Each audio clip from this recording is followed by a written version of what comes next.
Hello everyone, welcome to our YouTube channel. This is Frank in Action, and in today's video, we will be talking about common questions during an interview for ESL company.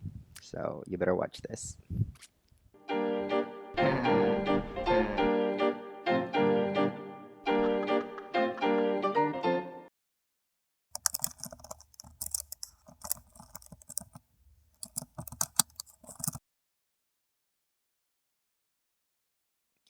All right, so here are some example questions that you could consider.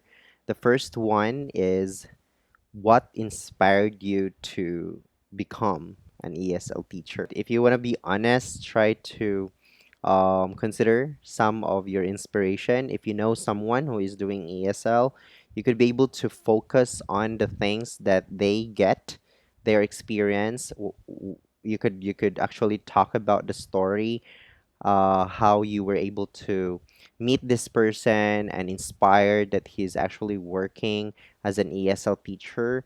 Perhaps you are amused with the idea of working at home as an ESL teacher, and you can see the balance of that person working at home and doing something that she loves, those kind of things. So it could be different scenario, or it you can actually just focus on, if you don't have any experience and if you don't have anyone who inspired you to become an ESL teacher, you can actually just for example, check on the YouTube videos that some of our ESL teachers are uploading to, and you were inspired about it, or maybe you have just heard about the career and by just watching YouTube videos, or perhaps you saw some people who are working as an ESL teacher in Facebook, those kind of things. Those are honest answers, and you can just make sure that you pinpoint or you try to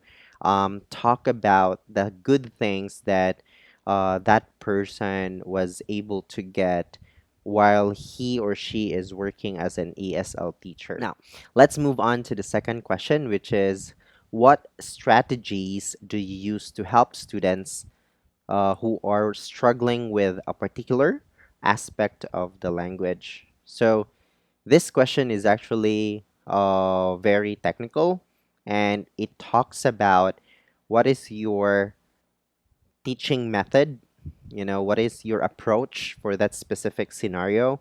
And I would highly suggest that you're going to focus on your teaching style in teaching English. So let's focus first on the ESL applicant who has an experience as an ESL teacher. So, of course, with your experience before, you could be able to pinpoint, or you could be able to give a specific scenario or experience on that specific struggle from a student and how you were able to help that student. That could be easier for you. Now, it could be a different story for us for an applicant who wanted to become an ESL teacher but doesn't have any experience. Now, what you just need to do is, you need to have to do research on what are the different teaching styles. But the best thing that you should do here is to answer more on how genuinely you are capable of helping a student who is struggling to a specific target language or subject or a topic. So you could mention that you could describe the idea. Most of the time, our students are having difficulties with making vocabulary. Sometimes they make mistakes with a simple grammar. Now, you could be able to just focus on motivating your students that it's okay to have a mistake. It's okay to gain failures as long as we learn from it. So when answering questions like this in an interview, it would be great if you're just going to identify first, are you an ESL teacher who has an experience, or just an applicant, no experience at all. It is not bad to actually tell the truth that you had experience or you had watched a video which uh, a YouTuber who talks about the things that you can do on those kind of things.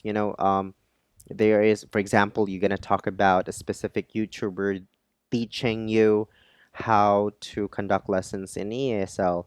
And it could be a great thing for you to mention that, because that person, for the very first part of your interview, she or he knew already that you don't have any experience yet, and you putting effort on doing your own research, try to do reference with those teachers who put effort also in uploading in YouTube, and try to learn from them.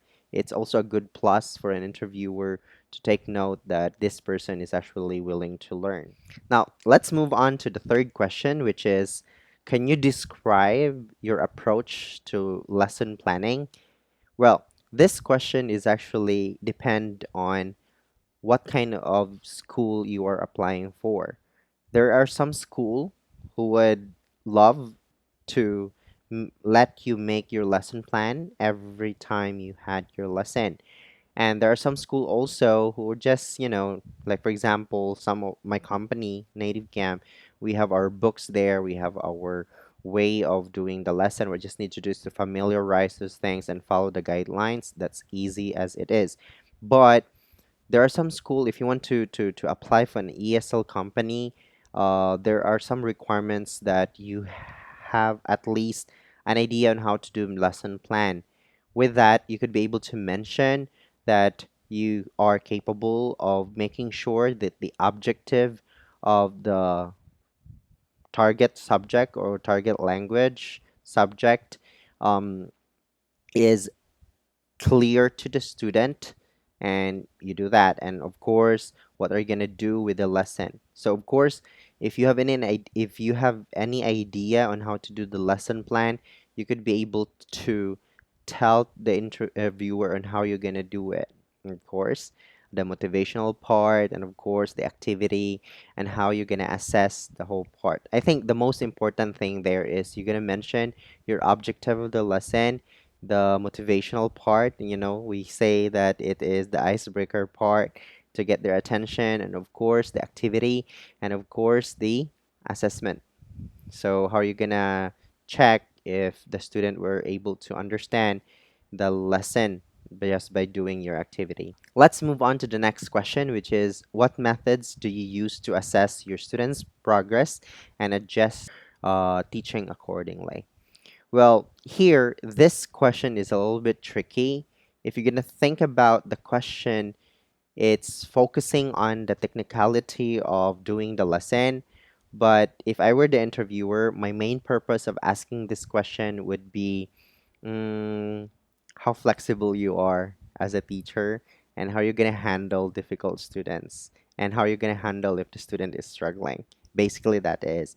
So my approach there is, I'm just going to mention some of the daily teaching approach that I do, and then focusing on my traits on how flexible I am when I conduct lesson. Now, let's move on to the next question. How do you incorporate technology into your teaching? Well, this question depends on the company you're applying for. So of course, if you are in a company where they use their own platform, it's gonna be easier for you to do it, because everything is just spoon feeding. Everything, you just need to know how to conduct the lesson within their platform. But then, if you are asked to use another platform like using Skype, using Zoom or ClassIn, well, those kind of platform are actually very common for some companies to use during their online lesson. Well, if you are doing a face-to-face class or one-to-one classes and then use technology in that lesson, I think it'd be easier for you to explain it, like using PowerPoint, using Canva, what else? Using Jumpboard, those kind of things. If you're aware of those application that you can actually use online, those are free actually. And Classin is also an application that you can use, in which free too, and you can actually have the premium if you want to. But in my case, I actually use Classin for free, and I can actually get the benefit of just using them easily and make my student very interactive. Have you taught students from different cultures before? And how do you ensure that you are actually showing sensitiveness in their culture in your teaching? Well, this one involves to checking how culture sensitive you are, knowing that as a teacher you will be teaching students from other country, and it means that they might use the English as their second language or another language or added language, you know. So for example, here in the Philippines we are using English as a second language, but for other countries they don't use English as their second language, might be the fourth, fifth, third, like that. So it depends on how you're going to approach the question, but for me, I think you just need to focus on answering culture sensitivity. It means that you're going to focus on how open you are with different cultures and how you are. You can actually give an example, like, for example, meeting someone in a cafe and they're actually not Filipinos, and how you communicate with them, and understanding. It's just important that you could be able to mention how open you are with a different culture and how willing you are to adopt the culture that they have, and let them understand the language, the focused reason why they are approaching to you, and that's learning English with you. So I think that's very important. You're just gonna mention there how culture sensitive you are as a teacher. How do you encourage students to speak in class and overcome their shyness? This is a tricky question because it focuses on how are you gonna approach a student who is shy. Sometimes they don't talk, right? So I think the most important thing there is to showcase or to answer this by showcasing your ability as a teacher on how open you are, how culture sensitive you are, and perhaps you could be able to say that perhaps you know how to say something in Japanese, how you know how to say something in Chinese or Korean. So it is important that you should have a background research or review of the company that you are applying for. It is important that you know what kind of students they are teaching and what kind of teachers you will be teaching with. It's important to do that. Perhaps you will be accompanied with another teacher, or you will be the only one teaching in a group, or you will be alone teaching one student. Okay? So it is important that you could be able to showcase how you can bend down to their level and talk to them and push them to be confident in speaking with you or by using the English language. What are some ways you keep yourself updated with the latest teaching methods and language learning trends? Well, this question is very good, actually, and this is the time that you could showcase to the interviewer that you have an extra mile that can offer to the school.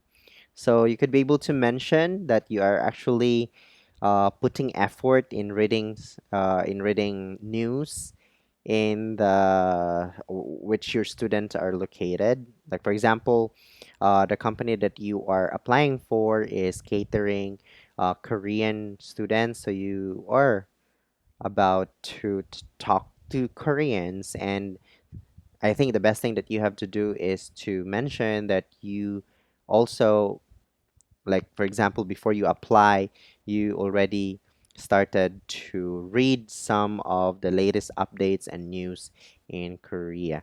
And of course, same thing when you are teaching a company who caters Japanese students, so you do daily news, checking if what are the updates in their country. How do you handle behavioral issues in the classroom?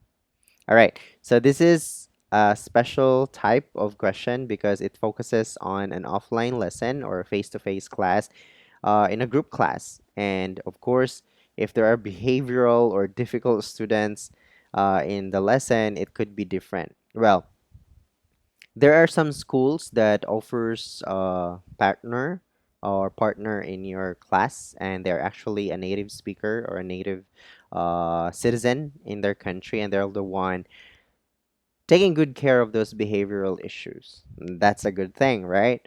But there are also school that you're the only one teacher. You're the homeroom teacher. You're the one taking good care of them in their learnings at the same time disciplining them. Well, it is important that you have to put in mind that the way we handle our students in our own country might be different when we handle our students in a different country. We have to follow the rules, those kind of things. And one thing that is very important there is during the interview, you would mention those things that you are aware that is important, that you're going to follow the guidelines, and how are you going to maintain good behavior in your classroom. Like, for example, making sure that during your first lesson or the first class of the year, you mention about the rules, and allowing your class to decide for the whole rule. Well, one thing that I did during my classroom for a first day in class, which I do homeroom also, I allow my students to come up with rules that everyone would agree, you know. And it's important that as much as possible you made already the rules, and then you know, facilitating them to come up with the rules that almost the same as yours and making it fun. Like for example, Ben, what's your idea like that? Maybe he would say no one will no one will be late, or the other one before coming back to the classroom after lunch, everyone should wash their hands, this kind of thing. So these kids has a brilliant idea that sometimes we overlook, and we are so amazed during I mean I was so amazed during those experiences that those kids actually know better than I do, especially when a classroom rules is involved.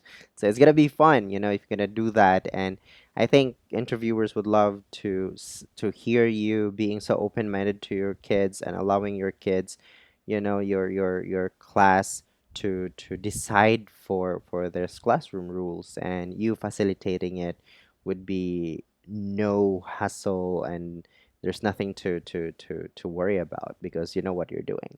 Can you give an example of a successful lesson you have taught and how you measured its success? So this one is actually focusing on your teaching approach, uh, seeing if you have an experience dealing with this kind of situation, and how do you assess your student? How because when you say assess, it could be a test, it could be an oral examination, those kind of things, or a project to check their understanding, right? So you could actually mention about a specific scenario before that you had experience and how you handle it, this kind of thing. And if you don't have any experience yet, of course, you're just asked to give an example. So it doesn't need to be your own experience. So you could come up to a hypothetical scenario, like for example, successful lesson.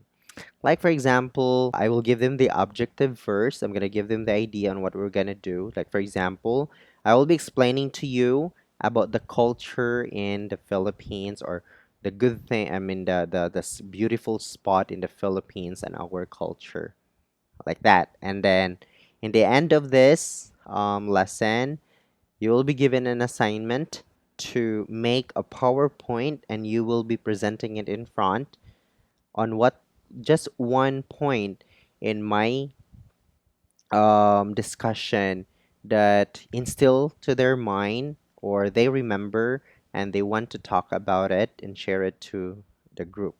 So with that, they're gonna be listening to me the whole time because they want to know what is interesting in my discussion. At the same time, I will be able to hear their point or their comments or their idea about that small point in my discussion and profound it in their discussion. So it's like giving the discussion and checking if they understand my and ensuring that they are listening to my discussion. And that's how I measured a successful lesson.